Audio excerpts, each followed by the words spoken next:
Minister Ono, thank you so much for joining us here in Geneva. We have just finished the first roundtable for the Harvard Health Leaders from 2012. We were honored to have you as part of that. What we were particularly interested to learn about today was your leadership in the two major health reforms that have occurred in the Philippines in the past year or so, that in terms of tobacco regulation and the second in terms of reproductive health, both highly contentious, politically challenging areas for your policy to prioritize. My first question is, why did you prioritize those? I can guess at some of the obvious answers, but politically, given the challenges, why did you choose those? Well, when I took over as Minister of Health, those were two very important issues that were already in the agenda. Mm-hmm. And having been a sideliner in the debate of that issue, I had a pretty good idea of what were the existing positions of the various antagonists on the issue, both in the sin tax, and that is the cigarette manufacturers on one side, and those that wanted to increase revenue for the country's program. And with regards to the reproductive health, also for those that made sure that, or wanted to make sure that the women, the families, were given the opportunity to plan their families, reduce unplanned pregnancies, and even reduce the abortion rate. But at the same time, being a very Catholic country, yes, as you very well know, we are the only Christian and Catholic country in Asia. Mm-hmm. We had a very strong conservative Catholic hierarchy that had been way all along against any bill or any law that would essentially propose so-called reproductive health. Mm. Now, with regards to the sin tax, we have been a signatory to practically all global agreements to reduce smoking, but essentially that had worked very well in the Philippines. Mm. And to me, the reason was because we were probably the country in the world with the lowest tax. Mm. Certainly in our region, we were one of those that had a very low tax on cigarette. Mm. And I believe all along that regardless of what laws or prohibitions that we would give to the manufacturers of cigarette, like for example, laws preventing smoking in public places, which we have, and for example, putting in caricatures in or the necessary information in the cigarette packs. To me, it was really the issue of cost. We had a very So you have found that cost is a major disincentive. A major thing. And our study had shown very well that smoking was difficult to stop if you start smoking when you are young. And what was very, I think, informative as far as our studies had shown was that the most number of smokers in our country belong to the poorest segment of the population. And it's because being poor, it was something that gave them the most in terms of satisfaction. Sure. And so therefore, most of the smokers were really the poorer people among the poor segment of the population. So was there political support in the public sector? I mean, the public was supportive? Yes, the public support was there. these studies was there.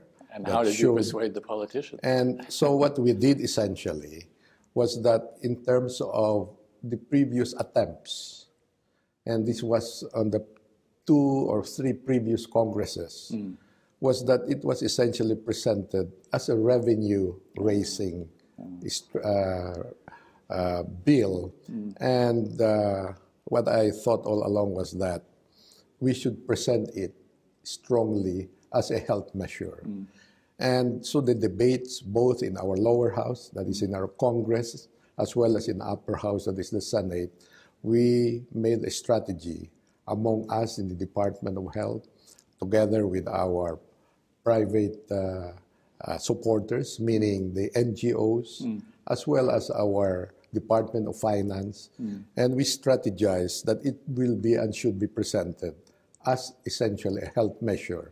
In short, we put the revenue-raising issue as a minor consideration. And this was particularly interesting because during the debates in the houses, we would, we would be invited by the committee on health as well as on the committee on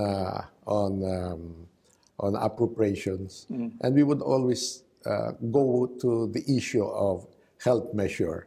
And of course, after they realized that we were trying to not to engage the other party with regards to revenue sharing, we came out with all the evidence, both locally as well as internationally, that indeed the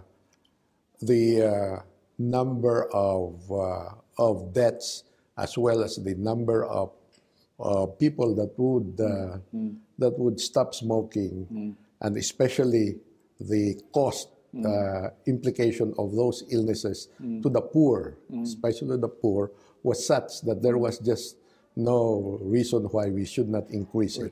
We even had study that showed that for a percent of increase, and we started with 100% increase in the excise tax, that there was an X number of people that would stop smoking, and the extent of the cost that would be reduced.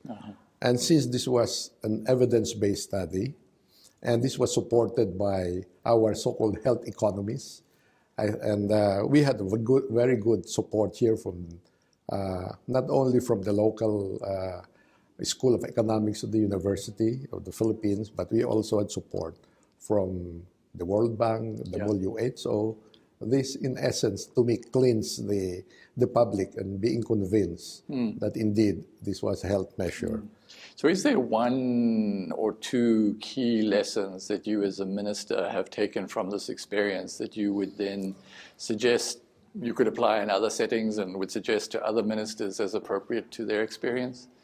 Among others, what was, again, what I call the pearl that I got from our exercise in Boston in June was how you would engage all the stakeholders to come around your position so that it, in essence, answers the issue of what is doable, what is acceptable, because 2 contending strong parties are on opposite side.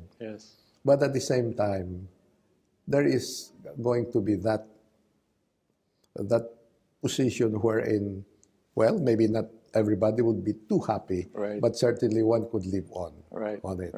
And I thought that, after having my dialogue, even with the cigarette manufacturers, as well as those in the alcohol industry, and of course, there was also the negotiation that was being taken, maybe not publicly, but certainly by our ministers of finance and our ministers of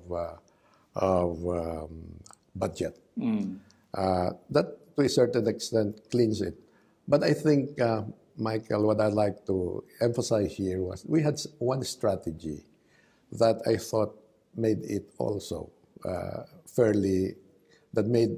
convinced our legislators, yes, our local health, our local officials.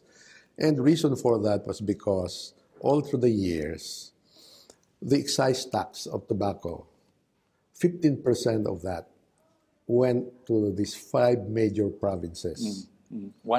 15. No, 5 major producing. Yeah, but it was 15% of the tax. 15% of the tax. 15%. We have something like 20 provinces. Yes. That grows tobacco. So they got an unfair share. But these 5 major provinces really got the bulk of it. And so I asked the equivalent of your IRS, our Bureau of Internal Revenue Commissioner, to make a projection of, based on our proposed law, how much of the revenue would accrue to each of these provinces. Yes. Because the new law essentially was very clear. We made it very clear that it will not only be the 5 major provinces or the 15 other small provinces, but the whole country. And since we had already made a study on how the how much was needed for the health facility enhancement, as well as the poor of those provinces that would be covered by health insurance. So there was a major incentive. And so we had a drawing of the whole country with all the funds, allocated on each of those provinces. Empirically based persuasion. Persuasion, that's right. Very good. Well, thank you so much, Minister. We appreciate the time. Thank you.